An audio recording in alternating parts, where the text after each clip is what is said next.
Hi everyone, this is Nikhil Kamath and I have with me Kamal Prakash Seth. He's the India representative of Roundtable on Sustainable Palm Oil RSPO, and I have three burning questions for him which we have sourced from the youth of India.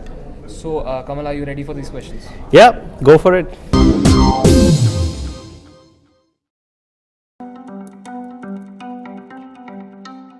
Great. So how do you think Indians are actually importing deforestation? Where did you hear that term, importing deforestation? Well, you mentioned it in your session, CEO's panel session yesterday.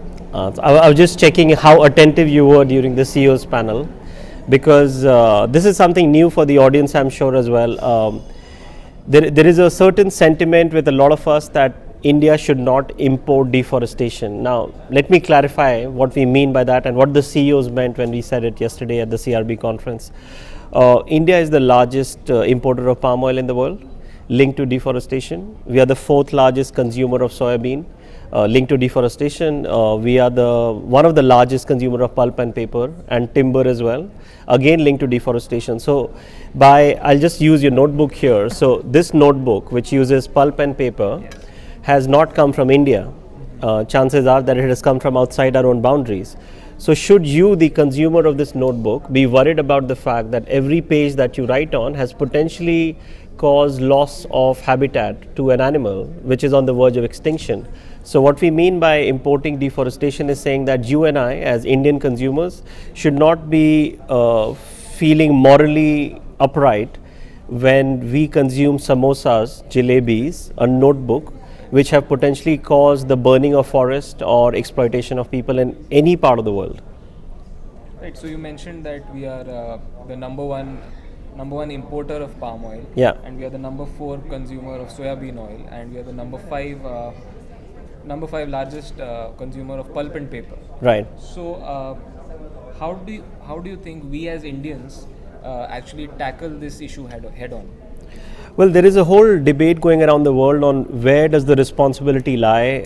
Is it with the brands, the businesses? Is it with the government? Is it with the consumer? Now, if you look at the whole cycle, right, the consumer comes at the end, is doing the final purchase, paying the money and buying from a supermarket or on an online marketplace.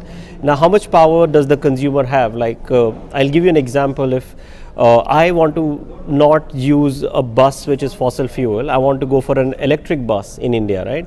Now, do I have the capacity to buy a whole electric bus because I am the conscious consumer? Probably not. I don't have the bandwidth or the finances for it.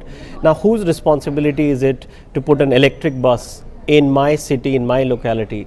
So it's a similar example, right? So if I want to consume a deforestation free chocolate, right, now am I supposed to produce that chocolate because I like chocolates?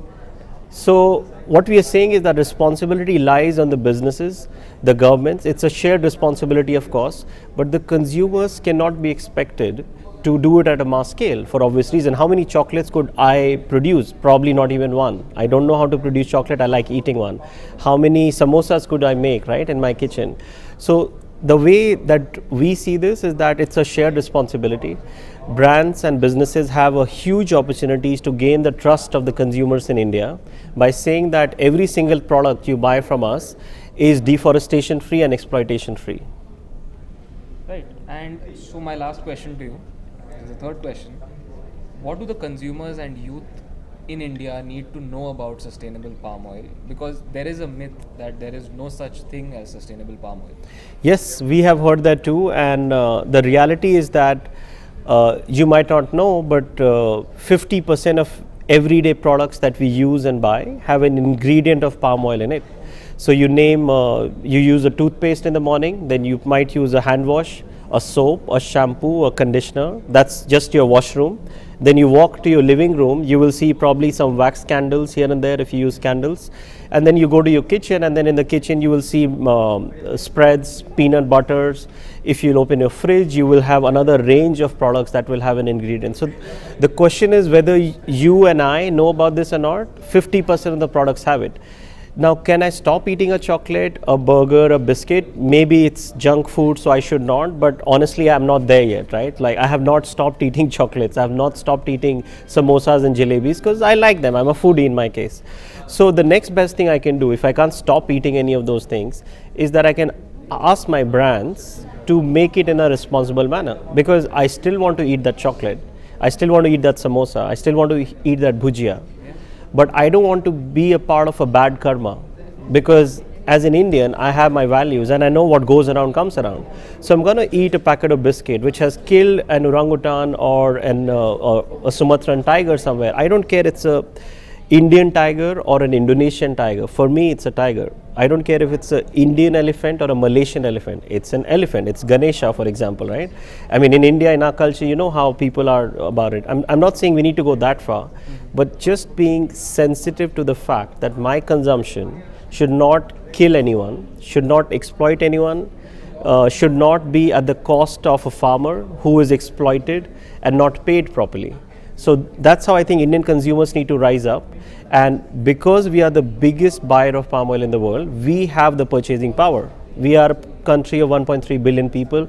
Most of us have an ingredient of palm oil in our consumption on a day-to-day basis, or we put it on our skin, or somewhere it's there, right? So you cannot escape it.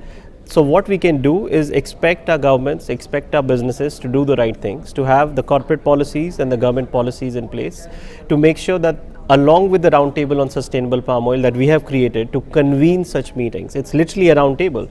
So the refiner sits on that roundtable, the producer sits on it, the consumer good manufacturer sits on it, the retailers, the banks and financial investors.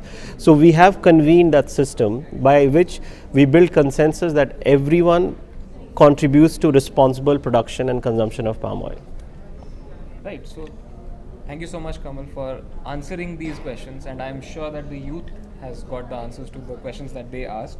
And thank you so much for your time. This was Kamal Prakash Seth, India representative of RSPO, and this is Nikhil Kamath. Thank you so much for watching this video. Thank you, Nikhil.